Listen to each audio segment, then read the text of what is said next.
बच्चों, आपका यहाँ पर आने के लिए बहुत बहुत हार्दिक स्वागत है।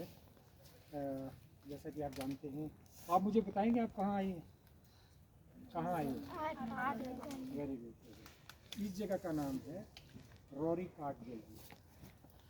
रोरिक जो थे वो एक रशियन आर्टिस्ट थे, लेखक थे, एक पुरातत्वविद थे।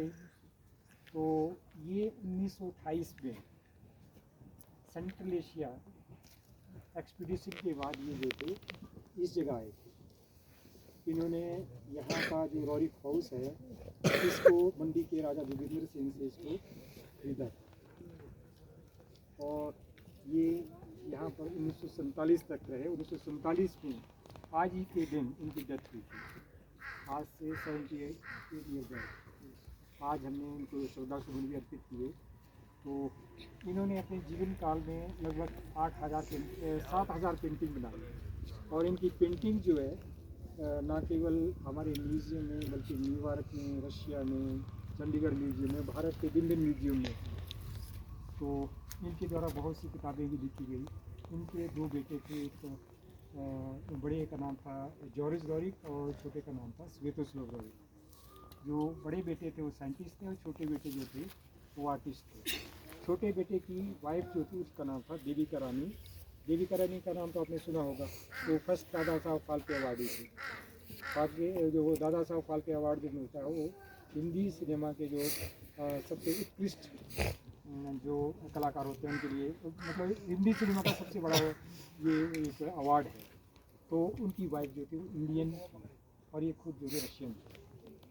इन्होंने उन्होंने एक सरस्वती इंस्टीट्यूट की स्थापना की थी। जब आप खुले वाले म्यूजियम में जाएंगे तो एक सरस्वती इंस्टीट्यूट है जहाँ पर जब ये सेंट्रल एशिया एक्सपीडिशन के बाद आए थे तो उन्होंने जो वहाँ पर रिसर्च की जाती थी। तो निकोलस रोरिक को महर्षि की संज्ञा दी गई थी और इन्होंने एक रोरिक पैक्ट दिया था। पैक्ट कहते हैं समझौता।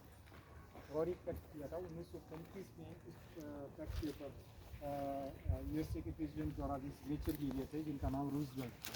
तो उस पैक्ट में था कि कोई भी कंट्री, किसी भी कंट्री की सांस्कृतिक धरोहरों को, सांस्कृतिक धरोहरें होती हैं जैसे हमारे म्यूज़ियम हैं या हमारी हिस्टोरिकल बिल्डिंग है, तो उनको नुकसान नहीं पहुंचाया जाए। तो अभी आपका लेवल इतना क्लियर, मैं आपको इतना ही बताना चाहता हूँ क्योंकि आप जाइए और हर जगह देखिए। जो आपने देखना एक झंडा भी है, ये भी उन्होंने दिया। उसमें 3 डॉट हैं, वर्तमान, भूत और भविष्य। तो उसके बारे में उन्होंने, वही भी उनकी देन है। और जो सर्कल है वो एकता का प्रतीक है। तो आप जाइए और इन हमारे म्यूज़ियम को देखें। इनकी पेंटिंग बहुत अच्छी है और हमारा हिमाचल कल्चर भी है, आप इनको भी देख सकते हैं।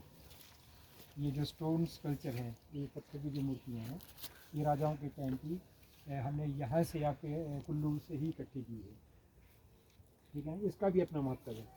तो आप देख सकते हैं जिस तरह ये मेमोरियल स्टोन कहते थे, मेमोरियल स्टोन कहते हैं उनको। मेमोरियल यादगार में ये स्टोन स्थापित किए जाते हैं। जब भी किसी राजा की फैमिली से डेथ होती थी तो उनको ये इस आशा के साथ कि वो परलोक सिधारे को स्वर्ग में जाए, तो ये पानी की जगह या कई जगह ऐसी जगह उनको स्थापित किया जाता था।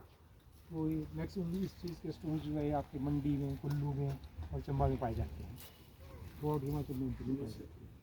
तो यही था। मैं सबसे पहले मैं आपके टीचर्स और सभी स्टाफ का जो जीएमएस लागी से आए हैं उनका हार्दिक यहाँ आने में धन्यवाद करता हूँ क्योंकि आपको बहुत ही एक हिस्टोरिकल जगह पे लाए हैं। बहुत ही महत्वपूर्ण जगह है। लेकिन आप देखिए आराम से देखिए। Thank you so much for your valuable lecture. करना हो तो कर दूँगा। Okay sir, fine.